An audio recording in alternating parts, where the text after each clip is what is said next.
ఒకసారి ఆ healed point దాటితే యువన్ అయ్యకు కూడా అయినామని చెప్పి సందర్భంగా తెలియజేషన్స్ ఉంటే అని పదే పదే చెప్తా ఉన్నా. ఆడ మర్డర్లైన ఇట్లా తీసుకుంటే ఇంత పెద్ద చిట్టా ఉంది ఇలా చేసిన లెక్కలు.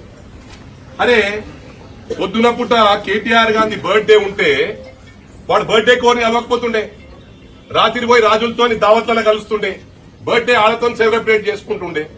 ఇప్పుడు ప్రభుత్వం పోగానే మళ్ళీ ఆంధ్ర తెలంగాణ అంటారు. ఏం రాబా ఇది? ఏం పని లేదా మీకు? రెచ్చగొడితే రెచ్చిపోతారు రాబా? రెచ్చిపోయే పరిస్థితి లేదు. ఎడ రెచ్చిపోతారు? మీరు వాడుకురు అందరినీ, ప్రతి ఒక్కరిని బట్టలు ఇప్పేసారు వాడుకొని. మీ ఉద్యమకారులను వాడుకున్నారు. ఈటల రాజేందర్, సంతోష్ రెడ్డి గారిని ఇట్లా లిస్టు చెప్పుకుంటూ పోతుంటుంది. మీరు చేసిన ఘనకార్యం ఏంద్రాబాయ్? వాడుకున్నారు.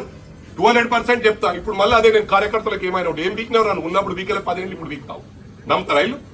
ఇవాళ నమ్మితే మొత్తం ఎక్కడిదక్కడ ఇదైతుండే. అరే గోమారం ఇష్యూని అంత పెద్ద ఇష్యూ చేసే అవసరమా? ఎక్కడ పోతుంది?